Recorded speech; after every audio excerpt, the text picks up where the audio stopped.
ఇక నాగర్ కర్నూలు జిల్లా అచ్చంపేటలో సంక్రాంతి సంబరాలు అంబరానంటాయి. పాత బజార్లో మహిళలంతా భోగి మంటలు వేసి నృత్యాలు చేస్తూ చిన్న పెద్ద తేడా లేకుండా అంతా కలిసి గ్రామీణ సంస్కృతిని ప్రతిబింబించేలా సంబరాలు నిర్వహించారు. సూర్యుడు ధనుసు రాశి నుంచి మకర రాశిలోకి ప్రవేశిస్తున్నాడు. అందువల్ల ఈ సంక్రాంతి పండుగని మనం జరుపుకుంటున్నాము. ఎక్కువగా ఈ చలి వల్ల క్రిములు కీటకాలు అవన్నీ కూడా ఎక్కువగా ఉద్భవిస్తున్నాయి. వాటన్నిటిని కూడా నశింపజేయడానికి ఈ భోగి మంటల్ని మనం వేసుకుంటాము.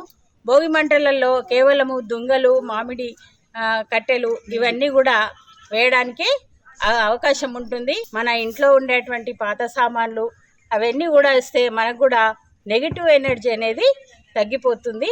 సుఖ సంతోషాలతో ఉంటాము. అంతేకాకుండా పంటలు ఇప్పుడు బాగా వస్తాయి. రైతులందరూ ఆనందోత్సాహాలతో పిండి వంటలతో ఈ పండుగని ఎంతో ఆనందంగా జరుపుకుంటారు. ముందు రోజు భోగి మంటలు, మరుసటి రోజు సంక్రాంతి, మూడవ రోజు కనుమ రోజు తినేటువంటి ఆహార పదార్థాలు ఈ పండుగని 3 రోజులు చాలా ఆనందంగా జరుపుకుంటారు.